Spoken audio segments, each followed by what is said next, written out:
பார்வை வேண்டும்.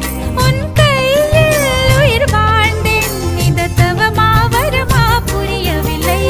உன்னோடு என் சொந்தம் ஈரேழு ஜன்மங்கள்.